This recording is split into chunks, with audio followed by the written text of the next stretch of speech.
KTV News, the late edition.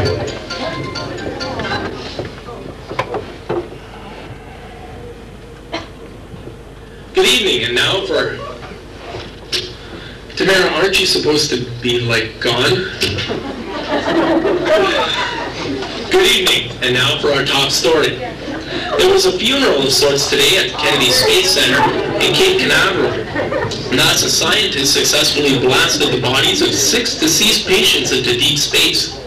The passengers were patients at Mount Regal Hospital. All 6 had died from causes which at this time are considered incurable.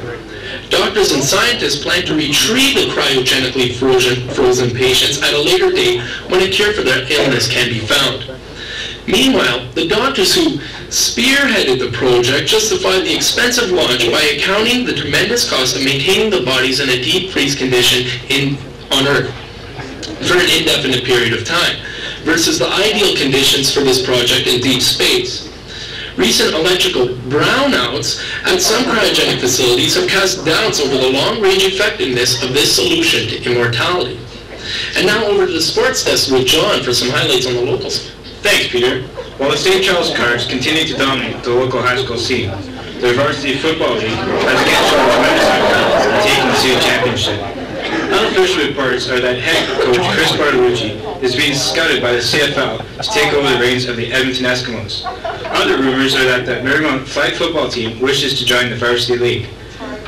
The debate about girls in varsity leagues will continue. And now, how about an early look at the weather? Tamara?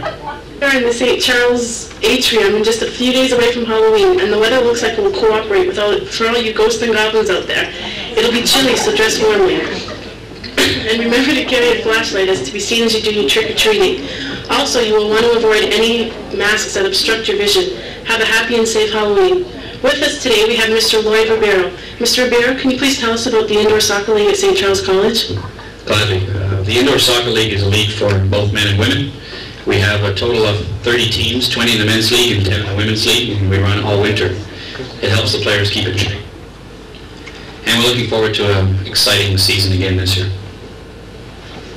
Well, thank you. You know the routine. What is the record high and the low for this day? The record high is +80. So we're running a league for both men and women so that they can stay in shape in the winter. We have 20 men's teams and 10 women's. It's a league for men and women. We play all winter. They're looking to stay in shape. We have 20 men's teams and 10 women. Yeah.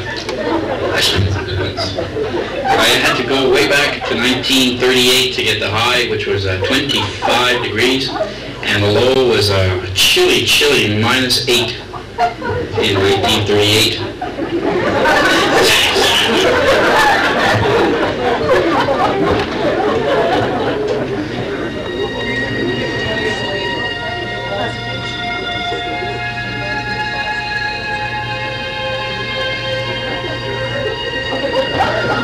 Space, the final frontier. These are the voyages of the Starship Enterprise. Its continuing mission to explore strange new worlds, to seek out new life and new civilizations, to boldly go where no one has gone before.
First officer's log, stardate 41986.0. The captain has left the ship for a conference and we are awaiting his return.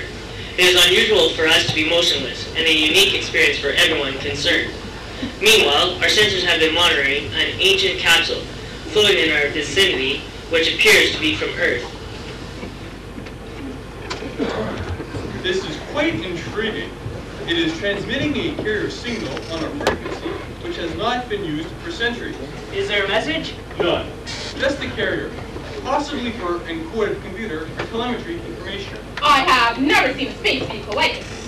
Strictly speaking, it is not a space vehicle. It is similar in its rudimentary design to satellites which orbited Earth in the late 20th and early 21st centuries. 300 years ago, then there probably aren't any life signs. None. The power is solar, quite primitive. There is, however, minimum life support. I wondered how it got here. If it was in orbit around Earth, even at maximum impulse, it couldn't have traveled any faster. It would have taken a dozen centuries to get here. At its present speed and heading, it will eventually enter the Case's binary system and will certainly be destroyed. I can attach a tractor beam and adjust its heading. I think not, Worf. It's just a piece of space fatigue. If we weren't sitting here for the captain's return, we wouldn't have even noticed it. Let nature take its course. How long until Captain Picard returns? The last communication indicated would be several hours. Commander, request permission to investigate this vehicle. Why, Data? It's just a derelict. It is a piece of history. The opportunity to examine such an ancient vehicle does not come around very often. And as you indicated, we do have the time. All right, but be prepared to be back before the captain returns. Thank you, sir. Buckwheat, Worf?